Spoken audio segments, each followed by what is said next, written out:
পরম করুণাময় ও দয়ালু আল্লাহর নামে শুরু করছি। সূরা আল বাকারা। বাংলা অর্থ। আয়াত সংখ্যা ১০৬। আমি যে আয়াত রহিত করি কিংবা ভুলিয়ে দেই তার চেয়ে উত্তম কিংবা তার মতো আনয়ন করি। তুমি কি জানো না যে আল্লাহ সব কিছুর ওপর ক্ষমতাবান? আয়াত সংখ্যা ১০৭। তুমি কি জানো না যে নিশ্চয় আসমানসমূহ ও জমিনের রাজত্ব আল্লাহর, আর আল্লাহ ছাড়া তোমাদের কোনো অভিভাবক ও সাহায্যকারী নেই। আয়াত সংখ্যা ১০৮। নাকি তোমরা চাও তোমাদের রাসূলকে প্রশ্ন করতে যেমন পূর্বে মূসাকে প্রশ্ন করা হয়েছিল, আর যে ঈমানকে কুফরে পরিবর্তন করবে সে নিশ্চয় সোজা পথ বিচ্যুত হলো। আয়াত সংখ্যা ১০৯। আহলে কিতাবের অনেকেই চায় যদি তারা তোমাদেরকে ঈমান আনার পর কাফির অবস্থায় ফিরিয়ে নিতে পারত। সত্য স্পষ্ট হওয়ার পর তাদের পক্ষ থেকে হিংসাবশত তারা এরূপ করে থাকে। সুতরাং তোমরা ক্ষমা করো এবং এড়িয়ে চলো যতক্ষণ না আল্লাহ তার নির্দেশ দেন। নিশ্চয় আল্লাহ সব কিছুর ওপর ক্ষমতাবান। আয়াত সংখ্যা ১১০। আর তোমরা সালাত কায়েম করো ও যাকাত দাও এবং যে নেক আমল তোমরা নিজেদের জন্য আগে পাঠাবে তা আল্লাহর নিকট পাবে। তোমরা যা করছো নিশ্চয় আল্লাহ তার সম্যক দ্রষ্টা। আয়াত সংখ্যা ১১১। আর তারা বলে, ইয়াহুদি কিংবা নাসারা ছাড়া অন্য কেউ জান্নাতে প্রবেশ করবে না। এটা তাদের মিথ্যা আশা। বলো, তোমরা তোমাদের প্রমাণ নিয়ে আসো যদি তোমরা সত্যবাদী হয়ে থাকো। আয়াত সংখ্যা ১১২। হ্যাঁ, যে নিজেকে আল্লাহর কাছে সোপর্দ করেছে এবং সে সৎকর্মশীল ও তবে তার জন্য রয়েছে তার রবের নিকট প্রতিদান, আর তাদের কোনো ভয় নেই এবং তারা দুঃখিতও হবে না। আয়াত সংখ্যা ১১৩। আর ইয়াহুদিরা বলে নাসারাদের কোনো ভিত্তি নেই এবং নাসারা বলে ইয়াহুদিদের কোনো ভিত্তি নেই, অথচ তারা কিতাব পাঠ করে এভাবে যারা কিছু জানে না তারা তাদের কথার মতো কথা বলে। সুতরাং যে বিষয়ে তারা মতবিরোধ করত আল্লাহ কিয়ামতের দিন সে বিষয়ে তাদের মধ্যে ফয়সালা করবেন। আয়াত সংখ্যা ১১৪। আর তার চেয়ে অধিক জালিম কে, যে আল্লাহর মসজিদ সমূহে তার নাম স্মরণ করা থেকে বাধা প্রদান করে এবং তা বিরান করতে চেষ্টা করে। তাদের তো উচিত ছিল ভীত হয়ে তাতে প্রবেশ করা।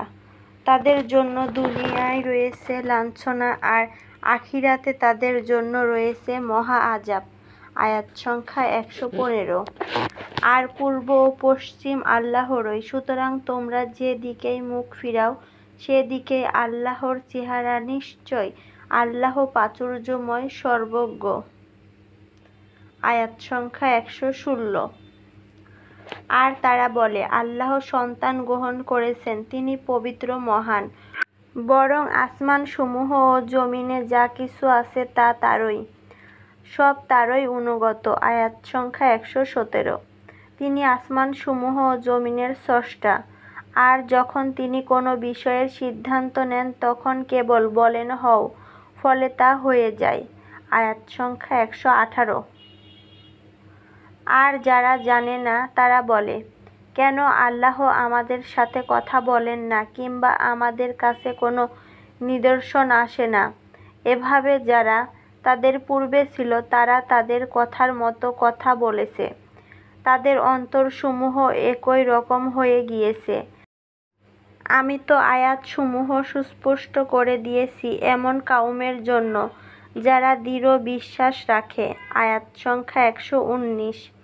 নিশ্চয় আমি তোমাকে প্রেরণ করেছি সত্যসহ সুসংবাদদাতা ও সতর্ককারী রূপে, এবং তোমাকে আগুনের অধিবাসীদের সম্পর্কে প্রশ্ন করা হবে না। আয়াত সংখ্যা ১২০।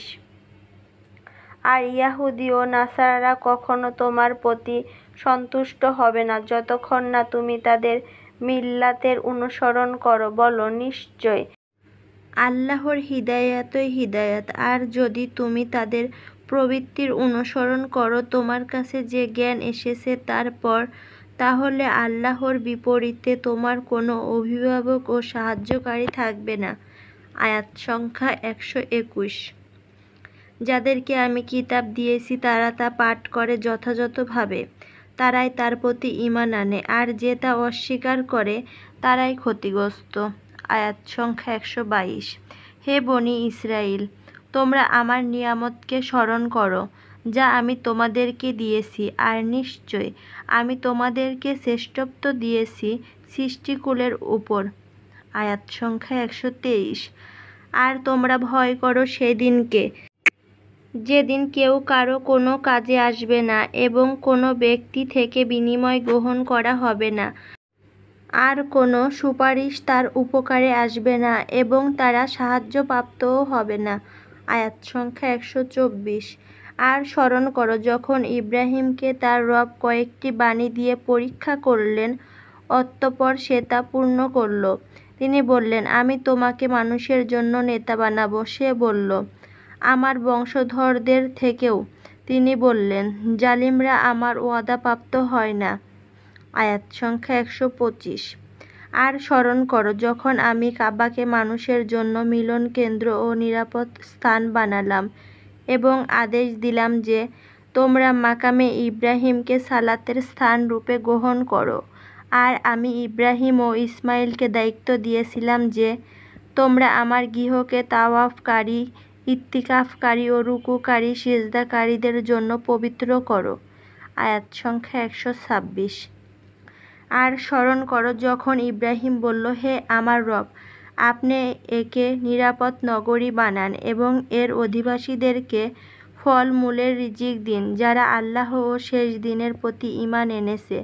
তিনি বললেন, যে কুফরি করবে তাকে আমি স্বল্প ভোগ উপকরণ দেব, অতঃপর তাকে আগুনের আযাবে প্রবেশ করতে বাধ্য করব, আর তা কত মন্দ পরিণতি। আয়াত সংখ্যা 127। আর স্মরণ করো যখন ইব্রাহিম ও ইসমাইল কাবার ভিতগুলো উঠাচ্ছিল এবং বলছিল, হে আমাদের রব, আমাদের পক্ষ থেকে কবুল করুন, নিশ্চয় আপনি সর্বশ্রোতা সর্বজ্ঞানী।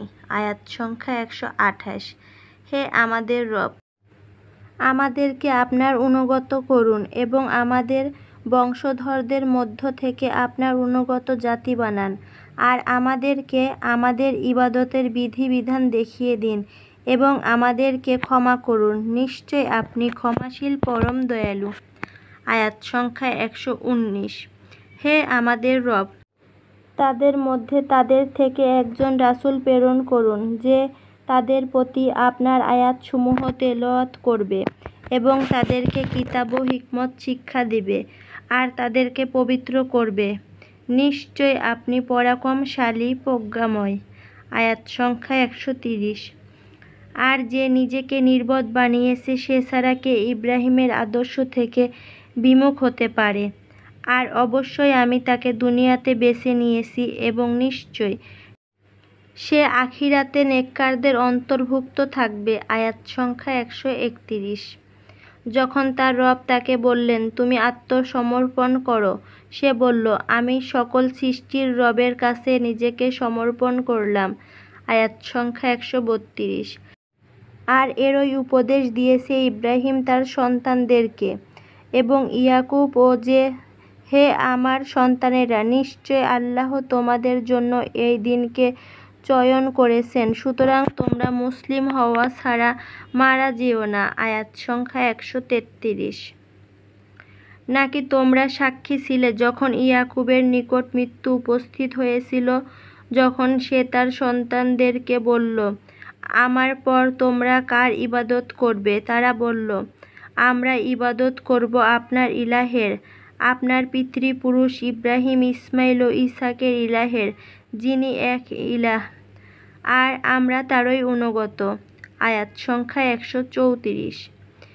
সেটা এমন এক উম্মত যা বিগত হয়েছে, তারা যা অর্জন করেছে তা তাদের জন্যই, আর তোমরা যা অর্জন করেছ তা তোমাদের জন্যই, আর তারা যা করত সে সম্পর্কে তোমাদেরকে জিজ্ঞাসা করা হবে না। আয়াত সংখ্যা 135। আর তারা বলে, তোমরা ইয়াহুদি কিংবা নাসারা হয়ে যাও, হিদায়াত পেয়ে যাবে। বলো, বরং আমরা ইব্রাহিমের মিল্লাতের অনুসরণ করি, যে একনিষ্ঠ ছিল এবং যে মুশরিকদের অন্তর্ভুক্ত ছিল না।